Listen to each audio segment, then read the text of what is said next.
وَلَقَدْ أَرْسَلْنَا إِلَىٰ أُمَمٍ مِّن قَبْلِكَ، اے نبی صلی اللہ علیہ وسلم، اے پیغمبر علیہ السلام، وَلَقَدْ أَرْسَلْنَا إِلَىٰ أُمَمٍ مِّن قَبْلِكَ، ہم نے آپ سے پہلے بھی ہم نے إِلَىٰ أُمَمٍ مِّن قَبْلِكَ، بہت آپ سے پہلے کئی قوموں کے پاس ارسلنا، ہم نے رسول بھیجے، پیغمبر بھیجے، فَأَخَذْنَاهُمْ بِالْبَأْسَاءِ، پھر ہم نے ان کو سختیوں میں پکڑا، یعنی جب انہوں نے رسولوں کی نافرمانی کی تو ہم نے ان کو سختیوں میں پکڑا، وَالضَّرَّاءِ، اور تکلیفوں میں گرفتار کیا، لَعَلَّهُمْ يَتَضَرَّعُونَ، تاکہ وہ عاجزی کریں، اللہ کے آگے جھکیں، ان کے دل اللہ کے آگے جھک جائیں۔ فَلَوْلَا إِذْ جَاءَهُمْ بَأْسُنَا، تو پھر ایسا کیوں نہ ہوا، اذ جاءہم باسنا، جب ان کے پاس سختی آئی، تضرعوا، تو یہ بھی جھک جاتے، گراتے اللہ کے آگے،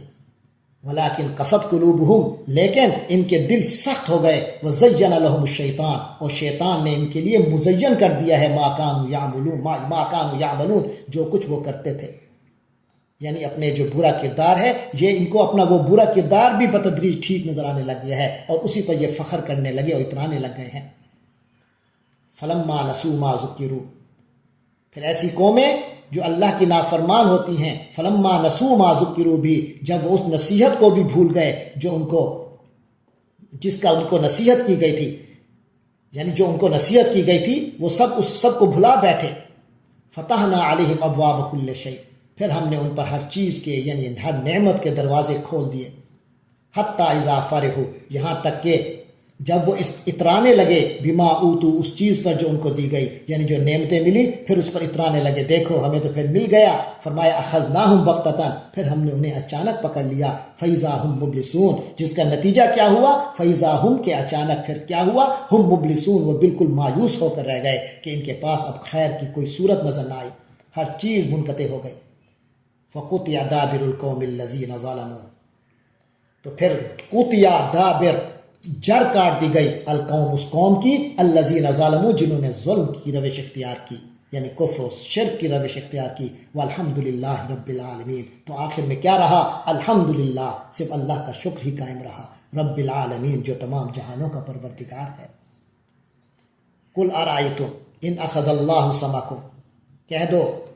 کہیے، ارأیتم، کیا تم نے دیکھا، کیا اس وقت کا ذرا اندازہ تو کرو کیا ہوگا، ان اخذ اللہ سمعکم، اگر اللہ نے تمہاری سماعت کو لے لیا، وابصارکم، اور تمہاری دید اور قوت دید کو لے لیا، تمہارے سننے کی طاقت اور تمہاری آنکھوں کو اگر اللہ نے چھین لیا تو کیا ہوگا، وخاتم علی قلوبکم، اور تمہارے دلوں پر مہر لگا دی، اگر من الہ غیر اللہ، تو کون ہے ایسا معبود اللہ کے سوا، یاتیکم بھی، جو تمہیں یہ چیزیں لا کر دے گا،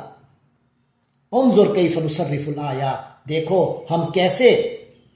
کس طرح ہم ان آیتیں پھر مختلف طریقے سے دلائل لے آتے ہیں، مختلف طریقے سے یہ آیتیں پھیرتے ہیں ان کو سمجھانے کے لیے، ثم ہم یصدفون، مگر پھر بھی یہ لوگ منہ پھیر لیتے ہیں، کنارہ کشی اختیار کرتے ہیں، توجہ نہیں کرتے، اگنور کرتے ہیں۔ قل ارأیتکم، کہو کیا تم نے اپنے آپ کو دیکھا، ان اتاکم عذاب اللہ، اگر اللہ کا عذاب آ جائے تمہارے پاس، بغتتاً، اچانک، او جہرتاً، یا بالکل سامنے، تمہارے سامنے سے آ جائے، هل یہلک، کیا کوئی ہلاک ہوگا، الا القوم الظالمون، سوائے ظالم لوگوں کے، کیا ظالموں کے سوا کسی اور کو ہلاک کیا جائے گا؟ کفار مکہ حضرت صلی اللہ علیہ وسلم سے یہ کہتے تھے، بار بار مطالبہ کرتے تھے کہ جس عذاب سے آپ ہمیں ڈرا رہے ہیں وہ عذاب آخر کیوں نہیں آتا؟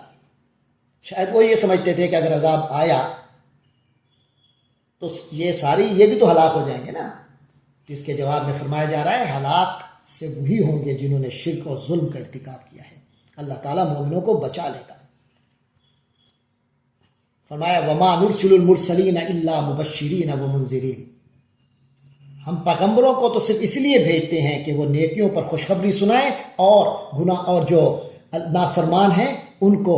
اللہ کے عذاب سے ڈرائیں، نافرمانی کے انجام سے ڈرائیں۔ فمن آمن، تو جو کوئی بھی ایمان لے آیا، وأصلح، اور اس نے اپنی اصلاح کر لی، فلا خوف علیہم ولا هم یحزنون، تو ان پر تو نہ کوئی خوف ہوگا اور نہ ہی وہ غمگین ہوں گے۔ والذین کذبوا بآیاتنا، ان جن لوگوں نے ہماری آیتوں کو جھٹلایا، یمسهم العذاب بما كانوا یفسقون، تو ان کو ان کے فسق کی وجہ سے، ان کے نافرمانی کی اس عادت کی وجہ سے ان کو عذاب آ کے پکڑے گا، ان پر عذاب مسلط ہو کر رہے گا۔ قل لا اقول لکم عندی خزائن اللہ، یہ کفار نبی پاک صلی اللہ علیہ وسلم سے یہ مطالبے بھی کرتے تھے کہ اگر آپ پیغمبر ہیں تو کوئی دولت کے خزانے آپ کے پاس ہونے چاہیے تھے، لہٰذا فلاں فلاں معجزات ہم چاہتے ہیں، اگر وہ آپ ہمیں دکھا دیں۔ تو یہاں فرمایا گیا ہے، انہیں بتایا گیا ہے کہ پیغمبر ہونے کا یہ مطلب نہیں کہ کسی کو خدائی اختیارات حاصل ہو جائیں۔ تو بہرحال فرمایا قل لا اقول لکم، یعنی اے پیغمبر قل کہہ دیجئے، لا اقول لکم، میں تم لوگوں کو یہ نہیں کہہ رہا کہ عندی خزائن اللہ، کہ سارے خزانے اللہ کے خزانے میرے اختیار میں ہیں، ولا عالم الغیب، اور نہ ہی میں کوئی ایسا دعویٰ کرتا ہوں کہ عالم الغیب کہ مجھے غیب کا علم حاصل ہے، ولا اقول لکم انی ملک، اور نہ ہی میں تمہیں یہ کہتا ہوں کہ میں کوئی فرشتہ ہوں، ان اتبع الا ما یوحى الیہ، بس میں تو اتباع کر رہا ہوں اس شے کی جو میری طرف وحی کی گئی ہے، میری طرف جو پیغام اور احکام آئے ہیں میں تو وہ تم تک پہنچاتا ہوں اور خود ان کو فالو کرتا ہوں۔ قل هل يستوي الاعمى والبصیر، اور فرما دیجئے اے نبی، فرما دیجئے هل يستوي الاعمى والبصیر، کیا اندھا اور بینا برابر ہو سکتے ہیں؟ کیا یہ برابر ہو سکتے ہیں؟ کیا انجام میں برابر ہو جائیں گے؟ افلا تتفکرون، کیا تم غور و فکر سے کام نہیں لیتے؟ وانذر به الذین یخافون ان یحشروا الی ربہم، ہاں وانذر به، اور اس کے ذریعے یعنی قرآن کے ذریعے، اللہ کے کلام کے ذریعے ڈرائیے الذین، ان لوگوں کو جو یخافون، جو خوف رکھتے ہیں، جن کے اندر ڈر ہے، حیا ہے، اور ان کو ڈر ہے ان یحشروا الی ربہم، اس چیز کا کہ وہ اللہ کے ہاں اپنے رب کے ہاں جمع کیے جائیں گے، یعنی قیامت نے آنا ہے، میدان حشر برپا ہوگا، ان سب نے اپنے کاموں کا حساب دینا ہے، جن کو یہ ڈر ہے ان کو ڈرائیے۔ لیس لہم من دونہ ولی، لیس لہم، اور نہیں ہوگا ان کے لیے من دونہ، اس کے سوا، اس اللہ کے سوا، ولی، کوئی حمایتی، ولا شفیع، نہ کوئی سفارش کرنے والا، لعلہم یتقون، تو فرمایا شاید کہ اس طرح سمجھانے سے ان کے اندر تقوی پیدا ہو جائے۔ تو یہاں اصل میں مشرکین کی اس عقیدے کی تردید ہو رہی ہے جو اپنے دیوتاؤں کے بارے میں سمجھتے تھے کہ وہ مستقل بنیادوں پر، مستقل حیثیت میں سفارشی ہوں گے، لیکن اس سے نبی پاک صلی اللہ علیہ وسلم کی شفاعت کی تردید نہیں ہوتی، جو خود اللہ کی اجازت سے ہی مومنوں کے لیے کریں گے، کیونکہ دوسری آیتوں میں یہ بات آئی ہے کہ اللہ تعالیٰ کی اجازت سے شفاعت ممکن ہے، الا باذنہ کے الفاظ آپ نے آیت الکرسی میں بھی پڑھے۔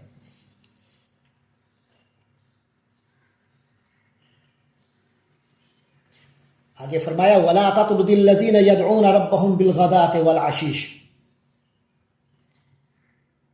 قریش کے مکہ کے سردار اصل میں کبھی حضور پاک صلی اللہ علیہ وسلم کے ارد گرد جو کچھ غریب حیثیت کے لوگ، کم حیثیت کے لوگ جب دیکھتے تھے، وہ دیکھتے تھے کہ ایسے لوگ بہت زیادہ حضور کے ارد گرد ہیں، تو پھر وہ حضور پاک صلی اللہ علیہ وسلم کی مجلس میں بیٹھنا اپنے لیے توہین سمجھتے تھے اور کہتے تھے کہ ان کو آپ ہٹائیے تب ہم آپ کی بات سنیں گے۔ تو اللہ تعالیٰ فرما رہے ہیں ولا تطرد، اور نہ ہٹائیے، نہ دھتکاریے، الذین یدعون ربہم، ایسے لوگوں کو جو اپنے رب سے دعا کرتے رہتے ہیں، جو اپنے رب کو پکارتے رہتے ہیں، بالغداۃ والعشی، صبح اور شام، یریدون وجہہ، اور وہ اسی کے رضا کے طالب رہتے ہیں، اسی کی خوشنودی حاصل کرنے کے لیے ان کا مقصد ہوتا ہے، ان کو آپ اپنے سے دور مت کیجیے۔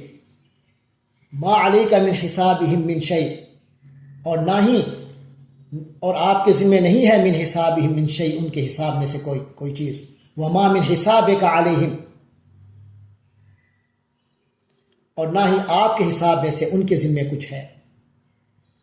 فتطردہم، تو فتطردہم یعنی بفرض محال اگر آپ ان کو اپنے سے ہٹا بھی دیں، فتکون من الظالمین، تو آپ ظالموں میں سے ہو جائیں گے۔ وَكَذَلِكَ فَتَنَّا بَعْضَهُمْ، اور اسی طرح ہم نے ان میں سے کچھ لوگوں کو آزمائش میں ڈالا، بِبَعْضٍ، کچھ کے ذریعے سے، یعنی اس طرح ہم نے کچھ لوگوں کو کچھ دوسرے لوگوں کے ذریعے سے آزمائش میں ڈالا،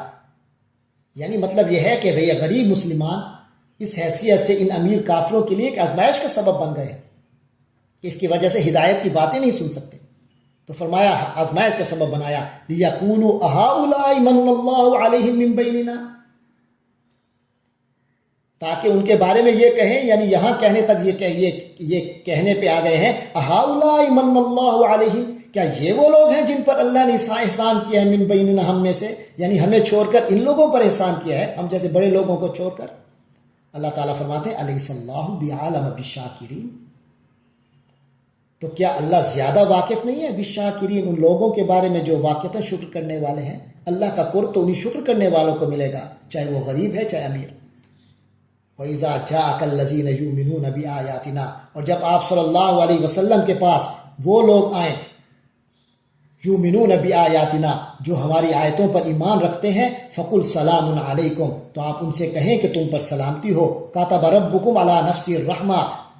تمہارے رب نے اپنے اوپر رحمت کو لازم کر لیا ہے، انہ من عمل منکم سوءا، اس کی رحمت کے خاص مظہر یہ بھی ہے انہ من عمل منکم سوءا، کہ تم میں سے جو کوئی کسی برے کام کا ارتکاب کر بیٹھے، بجہالت، انجانے میں، ثم تاب من بعدہ، پھر اس کے بعد توبہ کر لے، واصلح، اور اپنی اصلاح کر لے، فانہ غفور الرحیم، تو یقینا اللہ بخشنے والا وہ بڑا مہربان ہے۔ وکذالک نفصل الآیات، اسی طرح ہم آیات کو تفصیل کرتے ہیں، اس طرح ہم آیات کو تفصیل سے بیان کرتے ہیں، وَلِتَسْتَبِينَ سَبِيلُ الْمُجْرِمِينَ، تاکہ اس طرح سے سیدھا راستہ بھی واضح ہو جائے، وَلِتَسْتَبِينَ، اور تاکہ کھل کر سامنے آ جائے، واضح ہو جائے، سبیل المجرمین، مجرموں کا راستہ بھی۔